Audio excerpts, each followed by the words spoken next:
Have you ever wondered how professional bakers create those stunningly intricate cookie designs or perfectly decorated gingerbread houses? Well, I have the answer, and it's royal icing. This magical mixture turns any cookie or cake into a work of art. And today, I'm sharing my favorite foolproof recipe with you. Along the way, I'll share some personal tips and lessons I've learned to help you avoid common mistakes and make the process as smooth as possible.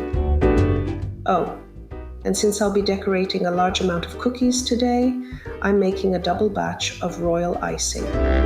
But don't worry, all the ingredients I'll list are for a single batch, so you can scale it to fit your needs. I'm Arina, and on this channel, I share my favorite recipes, along with tips to help you make them look as amazing as they taste, all straight from my home kitchen to yours. Check out the description below for links to all the tools I use and other recipes I mention. Let's jump right in. When I first started decorating with royal icing, it took me a while to figure out what works best. Over time, I found my own rhythm, and today I'm excited to show you exactly how I do it. For this recipe, you'll need 4 cups of powdered sugar, 3 tablespoons of meringue powder, and 5 to 6 tablespoons of warm water. I also like to add 1 teaspoon of vanilla extract for extra flavor, but I'll explain in a moment how it can slightly change the color of your icing. If you're looking for a perfectly white royal icing, you'll want to use clear vanilla extract. Regular vanilla extract will give your icing a slight ivory tint, which is still lovely, but good to know if you're aiming for a pure white finish. I don't sift my powdered sugar, but if you prefer a smoother texture or worry about lumps, you can use sifted confectioner's sugar. That's totally up to you. Let's start mixing. I combine the powdered sugar and meringue powder in a large glass mixing bowl. Before adding any water, I gently whisk the dry ingredients together with a hand whisk. This helps prevent the powdered sugar from flying everywhere and breaks up any lumps in the sugar or meringue powder, making the process so much smoother.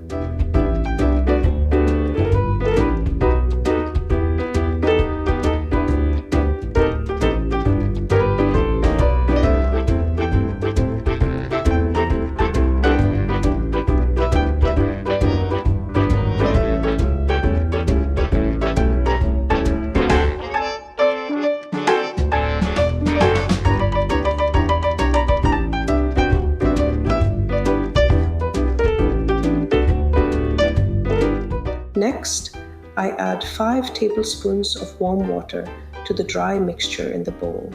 Using a hand whisk, I mix slowly and gently to avoid incorporating too much air into the icing, which can create bubbles. This gentle mixing helps the water blend evenly with the powdered sugar and meringue powder, creating a smooth base without any clumps. Once the water is incorporated, I add 1 teaspoon of vanilla extract to the mixture for a touch of flavor. After adding the vanilla, I continue whisking gently to blend it evenly into the icing. As the mixture starts to thicken, I switch to a silicone spatula. The spatula makes it easier to scrape down the sides of the bowl, ensuring that all the ingredients are fully incorporated. I continue mixing with the spatula until the icing becomes smooth and firm, with no dry patches or lumps remaining. At this stage, I am aiming for the consistency needed to outline cookies. However, I'll admit that the icing turned out a little too thick initially. This thicker consistency is actually perfect if you want to spread the royal icing with a cake spatula directly onto cookies, but it's not ideal for piping clean edges or outlining. Later on, as I began decorating, I realized the icing was too stiff for outlining. I ended up opening the piping bag, adding more water, 1 teaspoon at a time, and mixing it again until I achieved the proper consistency for edging. This step is a good reminder that royal icing is very forgiving, and you can always adjust it as needed for your specific decorating needs. This is also the point where you can add food coloring if desired. I prefer gel food coloring because it's vibrant and doesn't affect the texture of the icing. Start with a small drop and build up the color gradually until you reach your desired shade. Gel food coloring is ideal for creating bold, even tones without thinning out the icing. Once your icing is the perfect consistency, you can add color and flavor to make it uniquely yours. I love using gel food coloring because it's vibrant, blends beautifully, and doesn't mess with the texture of the icing. Start with just a small drop. Remember, a little goes a long way. You can always add more to build up the shade gradually until it's exactly how you want it. Whether you're going for soft pastels or bold, bright colors, gel coloring makes it so easy to achieve that polished look. For flavor, I almost always use vanilla extract, especially when I'm making holiday cookies. It's a classic that pairs perfectly with the warm spices in cookies, like gingerbread or snickerdoodles.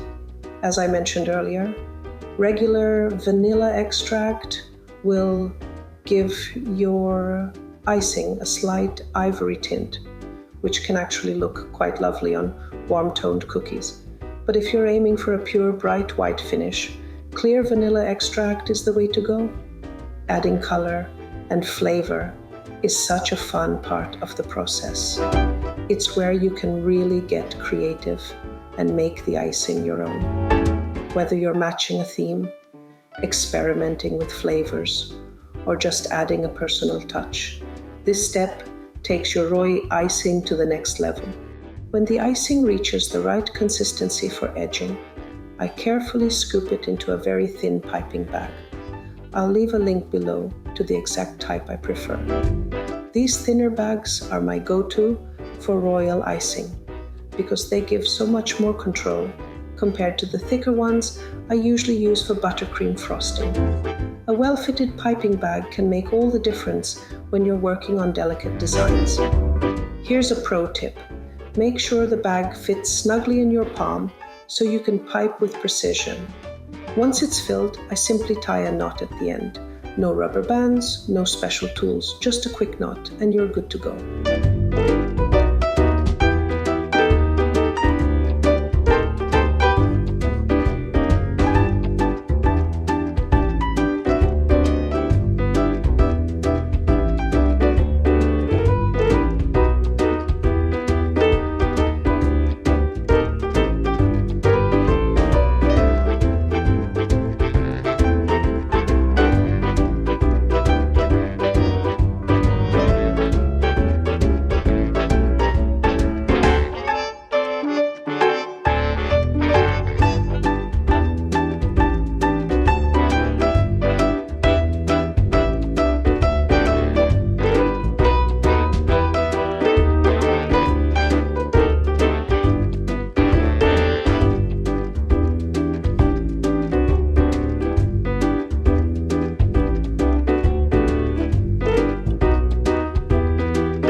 With the bag for outlining ready, I turn my attention to the icing still in the bowl to prepare it for flooding.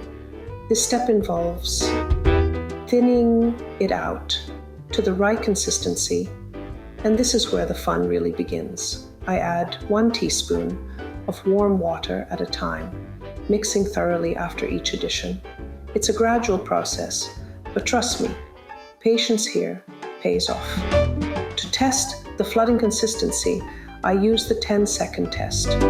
Scoop up some icing with a spoon, let it drip back into the bowl, and count to 10. If it flows smoothly like honey and settles into an even surface by the time you hit 10, you've got it just right.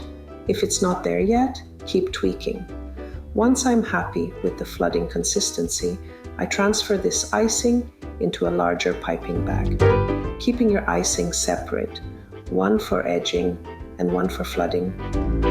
Isn't just about being organized, it's also a sanity saver. Nothing throws off your decorating groove faster than accidentally using the wrong consistency for the task at hand. If your consistency isn't perfect on the first try, don't worry. Royal icing is wonderfully forgiving. If the edging icing feels too thick or the flooding icing too thin, you can always adjust. Add water, 1 teaspoon at a time, to thin it out, or sift in a little more powdered sugar to thicken it. Over the years, I've made just about every mistake in the book, and here's the thing. The cookies always end up tasting amazing anyway. So don't stress. Embrace the process, get creative, and most importantly, have fun.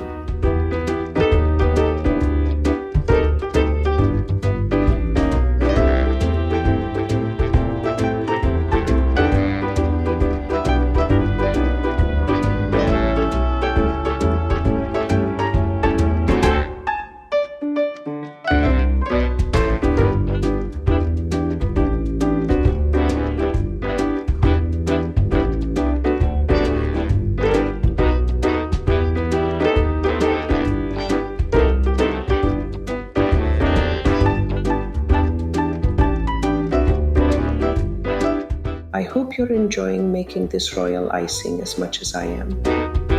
There's something so satisfying about getting the perfect consistency, isn't there? If you're loving this recipe, take a moment to hit the like button, subscribe to my channel, and tap the bell so you don't miss out on more baking tips and tutorials. I've got plenty of exciting ideas coming your way that you won't want to miss. Have you worked with royal icing before? How do you usually use it? On cookies, cakes, or maybe something else? I'd love to hear your thoughts in the comments. Did you try any of the tips I shared? Or do you have your own tricks for getting the perfect icing? Let's swap ideas.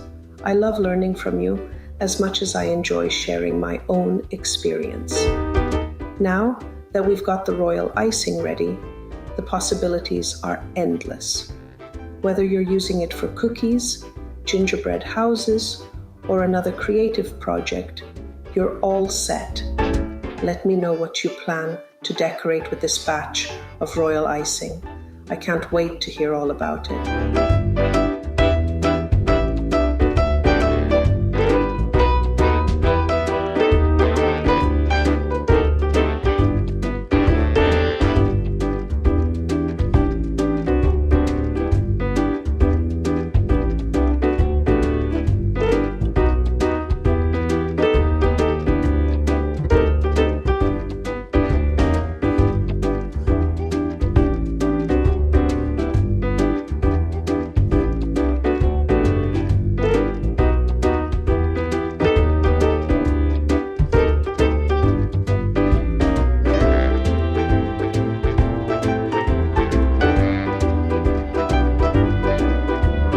When I'm getting my piping bag ready, the first thing I do is fold the tip over slightly before cutting it. This little move keeps the icing from sneaking out and making a mess before I'm ready.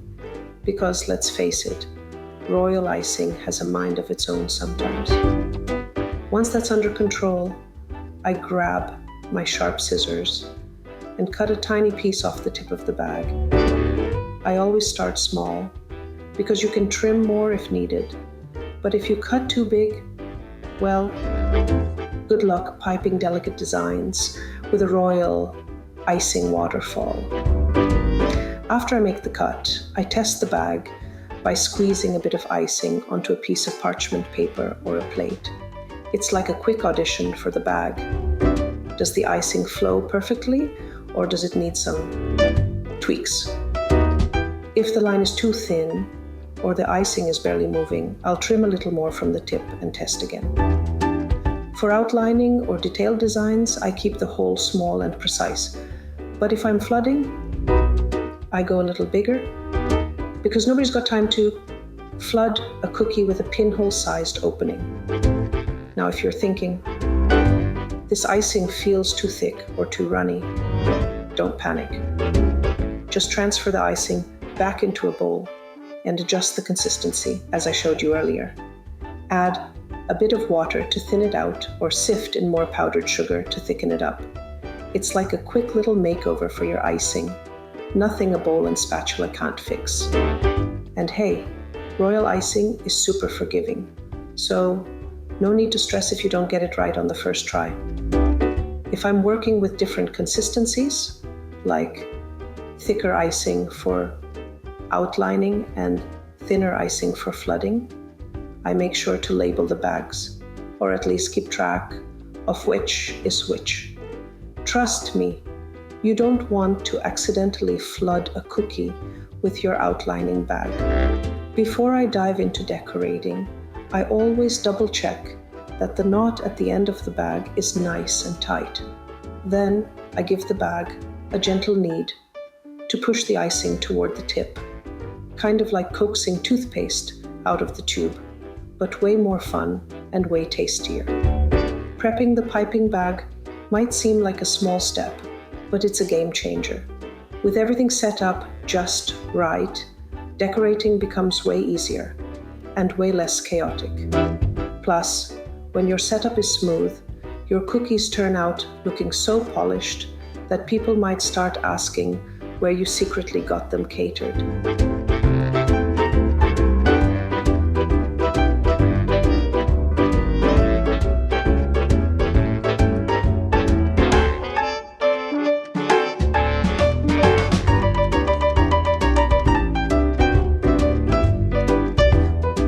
When I'm ready to decorate, I always start by outlining my cookies with the thicker icing in the smaller piping bag. This step is crucial. It's like building a little fence to keep all that beautiful flooding icing in place. I hold the piping bag steady and apply gentle, even pressure as I go around the edges of each cookie. And yes, I take my time here. Precision really pays off.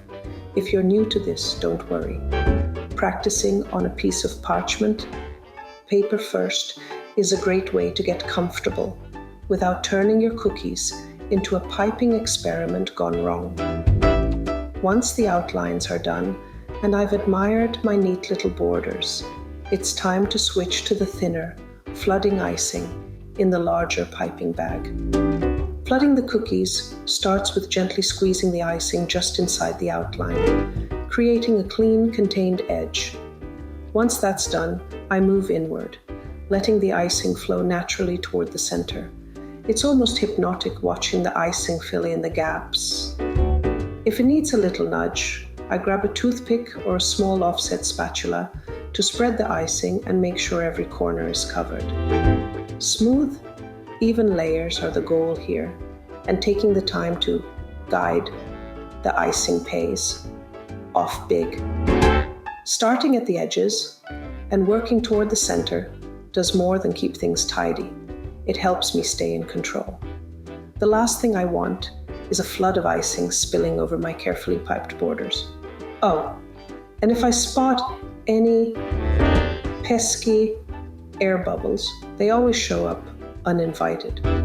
I pop them with a toothpick while the icing is still wet. Pro tip: let the icing self-level for a few moments after you're done spreading. Trust me, it's worth the wait. It'll give your cookies that professional, polished look that makes people think you bought them from a bakery. After flooding, I let the icing settle for a few seconds to self-level. Then I walk away and let the magic happen. For simple outlines, royal icing usually dries within 6 to 12 hours, depending on how humid it is. But if you've gone all out with flooding and covered large areas, patience is key.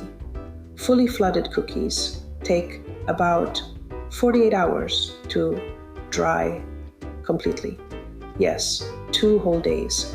But this ensures the icing is rock solid, perfect for stacking, packaging, or adding even more decorative details without smudging your masterpiece. Of course, decorating cookies with royal icing is a bit of an art form.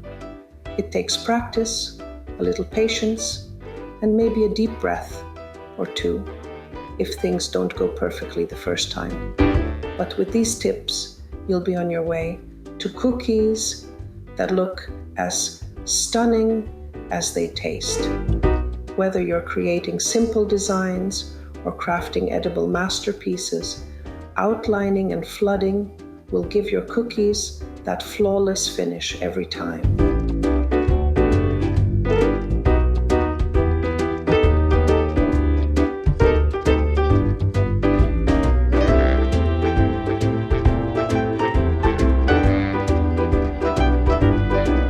That said, if waiting for royal icing to dry feels like torture, and let's be honest, 2 days can feel like forever, there's always chocolate icing. It sets up much faster, tastes amazing, and still makes your cookies look fantastic. Plus, who doesn't love chocolate?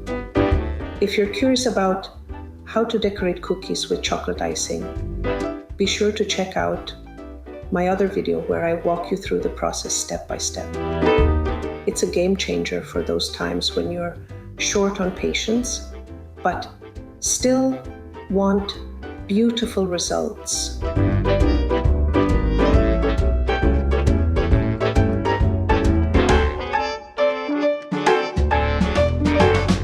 When piping royal icing, the way you hold and squeeze the bag can make a big difference in your control and precision.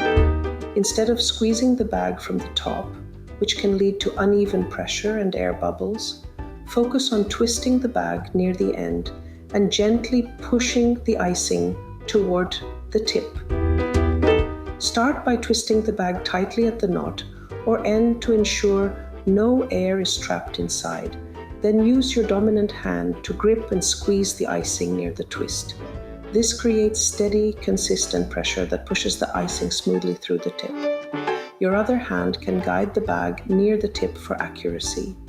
By keeping the icing firmly twisted and under control, you'll avoid sudden bursts of air or uneven lines, making your piping look clean and professional.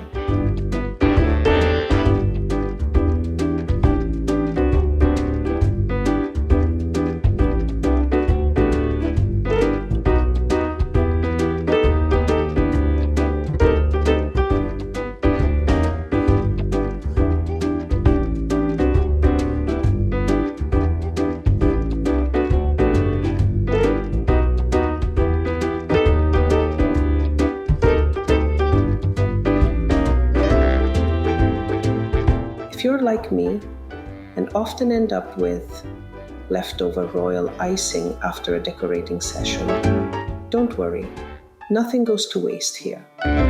Leftover icing is incredibly easy to store and can save you time for your next baking project. Here's exactly what I do. I transfer the remaining icing into a new piping bag. Instead of messing with fancy tying tools, clips, or rubber bands, I keep it simple and tie a knot at the end of the bag. This quick and easy solution keeps the icing secure, prevents any air from getting in, and makes the bag neat and ready to store. Once the bags are tied, I pop them into the fridge. Royal icing can be stored this way for up to 3 days without any issues. The key to preserving its quality is making sure the bag is tightly sealed so the icing doesn't dry out. If you're using multiple colors or consistencies, it's helpful to label the bags with a marker so you know what's inside when you're ready to use them again. When it's time to use the stored icing, take the bags out of the fridge and let them come to room temperature before decorating. This step is important because cold, royal icing can be stiff and difficult to work with. Once it's warmed up a bit, give the bag a gentle knead to restore its consistency. This quick massage helps reincorporate any separated moisture or sugar and ensures the icing is smooth and ready to pipe. I love this method because it's both convenient and waste-free. Instead of making a fresh batch every time, you can rely on your pre-made icing to get a head start. Plus, the simple knot at the end makes it easy to handle and keeps the process fuss-free. Whether you're decorating cookies a few days later or saving some extra icing for touch-ups, this storage method works like a charm.